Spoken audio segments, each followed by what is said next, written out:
প্রিয় শিক্ষার্থীরা, তোমাদের সকলকে স্বাগত জানাচ্ছি আজকের অষ্টম শ্রেণী বাংলাদেশের বিশ্ব পরিচয় ক্লাসে। আশা করি তোমরা সবাই ভালো আছো। গত কয়েকটি ক্লাসেই আমরা ষষ্ঠ অধ্যায় নিয়ে আলোচনা করেছিলাম। আজকে আমরা অষ্টম অধ্যায় পড়া শুরু করব। আজকের আলোচ্য বিষয় হচ্ছে বৈশ্বিক উষ্ণায়নের ধারণা, বৈশ্বিক উষ্ণায়নের কারণ ও প্রভাব। তাহলে আমরা ক্লাসটি শুরু করছি। দেখো, অষ্টম অধ্যায় বাংলাদেশের দুর্যোগ, চ্যাপ্টারের নাম হচ্ছে বাংলাদেশের দুর্যোগ। বাংলাদেশ বিশ্বের সবচেয়ে দুর্যোগ প্রবণ এলাকাগুলোর একটি। আমরা জানি যে ভূপৃষ্ঠের তাপমাত্রা বৃদ্ধি বা উষ্ণায়নের কারণে সারা পৃথিবীতে আজ জলবায়ুর পরিবর্তন লক্ষ্য করা যায়। জলবায়ুর এই পরিবর্তনের ফলে উষ্ণমণ্ডলীয় দেশে শুষ্ক মৌসুমে ফসলের উৎপাদন হ্রাস পাওয়া মানে কমে যাওয়া। এছাড়া বর্ষাকালে অতিরিক্ত বৃষ্টিপাত, বন্যা ও জলাবদ্ধতার সৃষ্টি হয়। শুষ্ক মৌসুমে অনাবৃষ্টি ও অত্যধিক খরা, শিলাবৃষ্টি, ভূমিক্ষয়, টর্নেডো, সাইক্লোন ও জলোচ্ছ্বাসের মতো প্রাকৃতিক দুর্যোগ ঘটে এবং উপকূলীয় অঞ্চলে লবণাক্ততা বৃদ্ধি পায়। শীত মৌসুমে হঠাৎ সত্য ও উষ্ণ প্রবাহ এবং ঘন কুয়াশা লক্ষ্য করা যায়। এছাড়া এদেশে সংঘটিত প্রাকৃতিক দুর্যোগসমূহের মধ্যে ভূমিকম্প অন্যতম।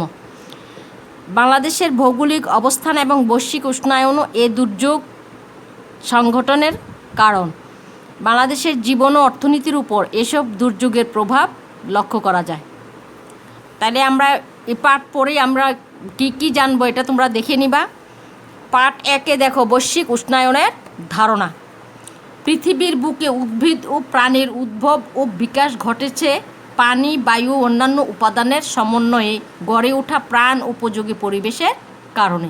এটা একটা অনুধাবন প্রশ্নে যাবে, আমরা পরে দিব, এগুলি দেখবে। উষ্ণায়নের ফলে সেই পরিবেশেই ভয়ানকভাবে বিপন্ন হচ্ছে। এখন জানা যাক এই উষ্ণায়ন কী। একটা জ্ঞানমূলক প্রশ্ন হবে যে উষ্ণায়ন কী। বিজ্ঞানের বিস্ময়কর অগ্রগতির মাধ্যমে পৃথিবীর মানুষ একদিকে যেমন তার জীবনকে করেছে সুখ ও স্বাচ্ছন্দ্যময়, অন্যদিকে তেমনি পৃথিবীর প্রাকৃতিক পরিবেশকে করেছে ক্ষতিগ্রস্ত ও ভারসাম্যহীন। জনসংখ্যার বিস্ফোরণ, বৃক্ষ নিধন ও ইঞ্জিন চালিত যানবাহন সহ বড় বড় শিল্প কারখানার কারণে পরিবেশের ভারসাম্য নষ্ট হয়ে সৃষ্টি হয় নানা সমস্যার। এই সমস্যাগুলোর একটি হলো গ্রিন হাউস প্রতিক্রিয়া, যেটা গ্রিন হাউস ইফেক্ট বলা হয়। এটা একটা জ্ঞানমূলক প্রশ্ন, তোমরা পরে পাবে। এটা একটা জটিল সমস্যা। গ্রিন হাউস মূলত কতগুলো গ্যাসের সমন্বয়ে গঠিত একটি আচ্ছাদন। গ্রিন হাউস গ্যাসকে তাপ বৃদ্ধিকারক গ্যাসও বলে। এটাও একটা জ্ঞানমূলক প্রশ্ন হবে। এই গ্যাস পৃথিবীর চারপাশে বায়ুমণ্ডলের চাদরের মতো আচ্ছাদন তৈরি করে আছে। পাশের চিত্রটি লক্ষ্য করো, দেখবে যে এখানে গ্রিন হাউস গ্যাস পৃথিবীকে ঘিরে চাদরের মতো একটি আচ্ছাদন তৈরি করেছে। তার ফল কি হয়েছে? সূর্যের তাপ এই চাদর শোষণ করে এবং তা পৃথিবী পৃষ্ঠে ছড়িয়ে দেয়। পৃথিবী পৃষ্ঠ দ্বারা গৃহীত এই তাপমাত্রা স্বাভাবিকভাবে রাতের বেলা প্রতিফলিত হয়ে মহাশূন্যে মিলিয়ে যায় এবং এভাবে পৃথিবী ঠান্ডা হয়। কিন্তু বায়ুমণ্ডলে নির্দিষ্ট কিছু গ্যাসের পরিমাণ বৃদ্ধি পাওয়ায় প্রতিফলিত তাপ সম্পূর্ণভাবে মহাশূন্যে মিলিয়ে না যেয়ে বায়ুমণ্ডলকে উত্তপ্ত করে। এভাবে পৃথিবীর তাপমাত্রা বাড়ছে। একেই বলা হয় বৈশ্বিক উষ্ণায়ন। একটা জ্ঞানমূলক প্রশ্ন হবে, একে কি বৈশ্বিক উষ্ণায়ন কি? এই উষ্ণায়নের ফলে বায়ুমণ্ডল ও পৃথিবী ক্রমাগত উত্তপ্ত হয়ে উঠছে। সমুদ্র পৃষ্ঠের পানি উচ্চতা বাড়ছে। তাহলে পার্ট 2 আসো, বৈশ্বিক উষ্ণায়নের কারণ ও প্রভাব। বায়ুর মূল উপাদান হলো নাইট্রোজেন ও অক্সিজেন। এটা কিন্তু জ্ঞানমূলক প্রশ্ন, এটা পরে পাবে। এছাড়া বায়ুতে সামান্য পরিমাণে কার্বন ডাইঅক্সাইড, মিথেন ও নাইট্রাস অক্সাইড আছে। আরও আছে জলীয় বাষ্প, ওজোন গ্যাস। তাহলে বায়ুমণ্ডলের এই গৌণ গ্যাসগুলোকেই গ্রিনহাউস গ্যাস বলা হয়। প্রাকৃতিকভাবে সৃষ্ট এসব গ্যাস ছাড়াও মনুষ্য সৃষ্ট সিএফসি, ক্লোরোফ্লোরোকার্বন, যেটা এইচসিএফসি, হাইড্রোক্লোরোফ্লোরোকার্বন, হ্যালন ইত্যাদিও গ্রিনহাউস গ্যাস। তাইলে কি এটা সিএফসি কি? এটা গ্যাস, এটা কি? এটাও একটা জ্ঞানমূলক প্রশ্ন হবে। এবং এইচএফসি এটা কি? এটাও একটা জ্ঞানমূলক প্রশ্ন হবে। এগুলি পরে পাবে। এই গ্যাসগুলোর মধ্যে গত 1 শতাব্দীতে বায়ুমণ্ডলে কার্বন ডাইঅক্সাইডের পরিমাণ বেড়েছে শতকরা 25%। একইভাবে নাইট্রাস অক্সাইডের পরিমাণও শতকরা 19% এবং মিথেনের পরিমাণ 100% বেড়েছে, যা বৈশ্বিক উষ্ণায়নের প্রধান কারণ। এছাড়া অন্যান্য কারণও রয়েছে। আমরা যেসব দ্রব্য ব্যবহার করি, যেমন রেফ্রিজারেটর, রেফ্রিজারেটর মানে ফ্রিজ, আমরা যেটাকে ফ্রিজ বলি, air conditioner, plastic, foam, aerosol প্রভৃতির ফলেও বায়ুমণ্ডলে উৎপন্ন হচ্ছে এক ধরনের গ্রিনহাউস গ্যাস। এই গ্যাসের কারণে বায়ুমণ্ডলের ওজোন স্তর ক্ষতিগ্রস্ত হয়। বায়ুমণ্ডলের অনেকগুলো স্তর আছে, তার মধ্যে ভূপৃষ্ঠের নিকটবর্তী স্তর ট্রপোস্ফিয়ার, সমুদ্রপৃষ্ঠ থেকে যার গড় উচ্চতা 12 কিলোমিটার, এগুলি জ্ঞানমূলকে আসবে। এর পরের স্তর হলো স্ট্র্যাটোস্ফিয়ার, তারপরের স্তরটি হলো ওজোন স্তর, যা 20 কিলোমিটার পর্যন্ত বিস্তৃত। এটা একটা জ্ঞানমূলক প্রশ্ন পাবে। ওজোন স্তর সূর্যের অতি বেগুনি রশ্মি শোষণ করে পৃথিবীর জীব জগৎকে রক্ষা করে।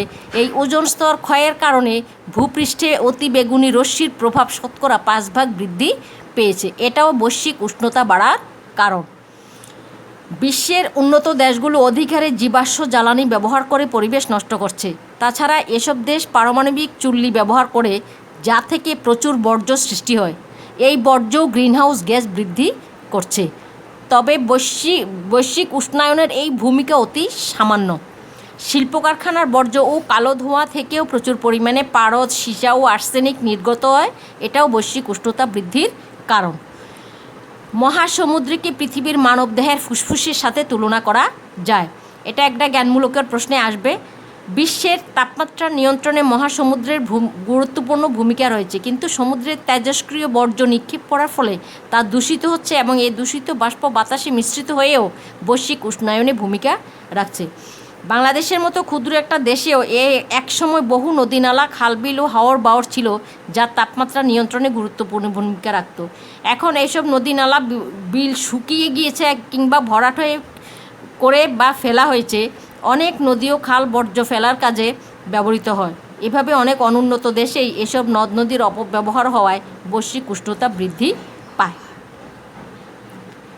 বৈশ্বিক দূষণের পিছনে যে কারণটি সবচেয়ে বেশি গুরুত্বপূর্ণ তা হলো বন উজাড়করণ। তাইলে জ্ঞানমূলক প্রশ্নে আসবে বন উজাড়করণ কি? আমরা জানি যে সবুজ উদ্ভিদ বাতাস থেকে কার্বন ডাইঅক্সাইড গ্রহণ করে এবং আমাদের জন্য অক্সিজেন ত্যাগ করে, কিন্তু ব্যাপক হারে বৃক্ষ নিধন বা বন উজাড়করণের ফলে বায়ুমণ্ডলে কার্বন ডাইঅক্সাইড পরিমাণ বেড়ে গেছে। ফলে বায়ুমণ্ডল ওজোন স্তর ক্ষয়কারী CFC গ্যাস অস্বাভাবিক হারে বৃদ্ধি পেয়েছে। বর্তমান বিশ্বে ব্যাপক হারে নগর গড়ে উঠেছে। মানুষ কাজের খুঁজে শহরে ছুটছে, ফলে শহরে জনসংখ্যার চাপ ও বিভিন্ন প্রকার যানবাহনের সংখ্যা বাড়ছে। এসব যানবাহনের নির্গত কালো ধোঁয়া হচ্ছে কার্বন ডাইঅক্সাইড। তাছাড়া শিল্প কারখানার কালো ধোঁয়া ও নগরের বায়ুতে কার্বনের পরিমাণ বাড়িয়ে দেয়। এটাও বৈশ্বিক উষ্ণতা বৃদ্ধির একটা কারণ।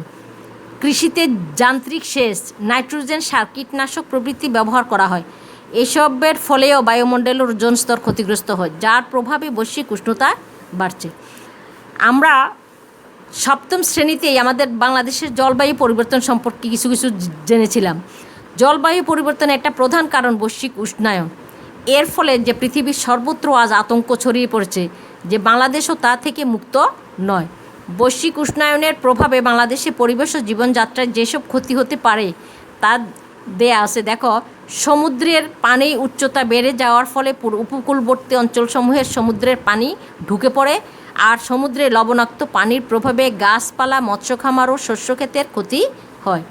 ইতিমধ্যেই এর প্রভাব লক্ষ্য করা গেছে। বাংলাদেশের উপকূলবর্তী অঞ্চলসমূহের ম্যানগ্রোভ ফরেস্ট ক্ষতিগ্রস্ত হয়েছে। ফরেস্ট মানে বন। সুন্দরবনের জীববৈচিত্র্য ধ্বংস হচ্ছে। উপকূলীয় এলাকার কৃষিজমিতে লবণাক্ততা বৃদ্ধি পেয়েছে, জমির উর্বরা শক্তি কমে গেছে এবং এ কারণে একসব অঞ্চলে কৃষি উৎপাদনও কমে গেছে। অনেক রকম মিঠা পানির মাছ হারিয়ে যাচ্ছে, ধ্বংস হচ্ছে গাছপালা। এর প্রভাব পড়ছে মানুষের জীবন জীবিকার উপর। জীবিকার টানে মানুষ শহরমুখী হয় এবং শহরের উপরও চাপ বাড়ছে। সমুদ্রের পানি বৃদ্ধির কারণে স্বাভাবিকের তুলনায় উঁচু জোয়ারের সৃষ্টি হয়, যা জলোচ্ছ্বাসের আকার ধারণ করে।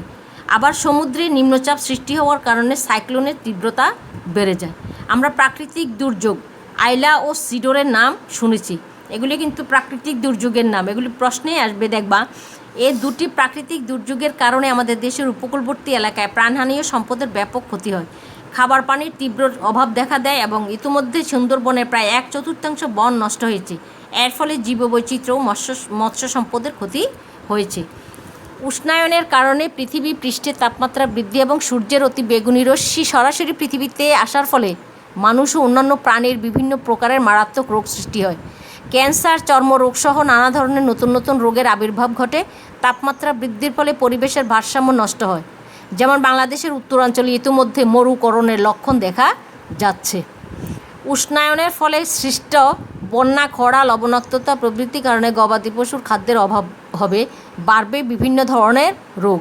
এসব ক্ষতির প্রভাব বিবেচনা করে আমাদের জলবায়ু পরিবর্তনের বিপদ মোকাবেলায় বিভিন্ন পদক্ষেপ গ্রহণ করা উচিত। এখানে দুইটা কাজ আছে, দেখো। বৈশ্বিক উষ্ণায়ন কী কী কারণে ঘটে উল্লেখ করো। এগুলি কাজগুলি পড়বে, এগুলির মধ্যে প্রয়োগ এবং উচ্চতর দক্ষতার মধ্যে থাকে এই কাজগুলি। 2 নম্বর কাজ হচ্ছে বৈশ্বিক উষ্ণায়নের প্রভাবে মানুষ, পরিবেশ ও জীবজন্তুর কী কী ক্ষতি হয় এবং হতে পারে তা উল্লেখ করো। এই 2টা কাজ পড়ে নিবে, এটা প্রয়োগ উচ্চতর দক্ষতার কাজে আসবে। আমরা আজকের যে আলোচ্য বিষয়, এই আলোচ্য বিষয় থেকেই যে বিষয় হচ্ছে বৈশ্বিক উষ্ণায়নের ধারণা, বৈশ্বিক উষ্ণায়নের কারণ ও প্রভাব, এর মধ্য থেকেই কিছু জ্ঞানমূলক প্রশ্ন তৈরি করেছি, তোমরা দেখো বা লিখে নাও। 1 নম্বর প্রশ্ন হচ্ছে গ্রিন হাউস কী? 2 নম্বর গ্রিন হাউস গ্যাসের অপর নাম কী? 3 নম্বর প্রশ্ন বায়ুর মূল উপাদান কী? 4 নম্বর গ্রিন হাউস গ্যাস কোন কোন গ্যাসগুলোকে বলা হয়? 5 নম্বর গত 1 শতাব্দীতে বায়ুমণ্ডলে কার্বন ডাই অক্সাইডের পরিমাণ কতটুকু বেড়েছে? 6 কোন গ্যাসের কারণে বায়ুমণ্ডলের ওজোন স্তর ক্ষতিগ্রস্ত হচ্ছে? 7 নম্বর ভূপৃষ্ঠের নিকটবর্তী স্তর কোনটি? 8 সমুদ্রপৃষ্ঠ থেকে ট্রপোস্ফিয়ারের গড় উচ্চতা কত? 9 বায়ুমণ্ডলের কোন স্তর সূর্যের অতি বেগুনি রশ্মি শোষণ করে? 10 নম্বর পৃথিবীর ফুসফুস বলা হয় কোনটিকে? এই হলো 10টা জ্ঞানমূলক প্রশ্ন। এই চ্যাপ্টার থেকে আমি একটা সৃজনশীল প্রশ্ন তৈরি করছি, দেখো তোমরা। আমি উদ্দীপকটি পড়ছি, মনোযোগ দিয়ে শুনো। রহিম ও করিম 2 বন্ধু গ্রামে বাস করে। একদিন ঢাকা শহর বেড়ানোর উদ্দেশ্যে তারা গ্রাম থেকে ঢাকা রওনা দিল। ঢাকা শহরে পৌঁছানোর পূর্বে তারা রাস্তার উভয় পাশে প্রচুর ইটভাটা এবং শিল্প কারখানা যত্রতত্র দেখতে পেল। ঢাকা শহরে পৌঁছানোর পর তারা দেখল রাস্তায় প্রচুর মানুষ এবং গাড়ির দীর্ঘ লাইন। তারা উপলব্ধি করলো যে তাদের গ্রামের তুলনায় ঢাকা শহরের তাপমাত্রা অনেক বেশি। তাহলে এটার আলোকেই আমরা 4টা প্রশ্ন তৈরি করেছি, দেখো। 1 নম্বর প্রশ্ন হচ্ছে গ্রিন হাউস গ্যাস কাকে বলে? আমি পূর্বে বলে আসছিলাম যে এগুলি জ্ঞানমূলক প্রশ্ন হতে পারে, এবং এটা দেখো গ্রিন হাউস গ্যাস কাকে বলে। 2 নম্বর প্রশ্ন বৈশ্বিক উষ্ণায়ন বলতে কী বুঝো, ব্যাখ্যা করো। গ উদ্দীপকে কোন পরিবেশগত ভারসাম্যহীনতা নির্দেশ করে? 4 নম্বরে দেখো উল্লিখিত পরিবেশগত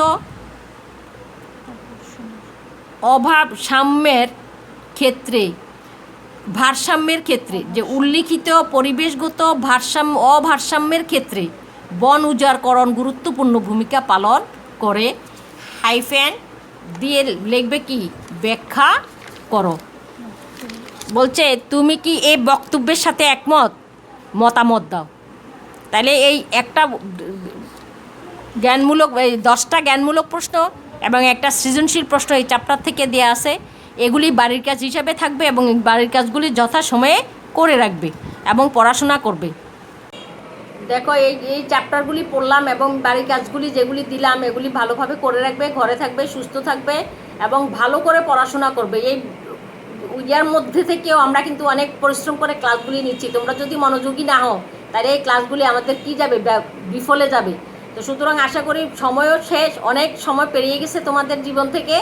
এই সময়টা কাজে লাগাবে, পড়াশোনা করবে, ভালো করবে। এই বলে আমি আমার ক্লাস শেষ করছি। আল্লাহ হাফিজ।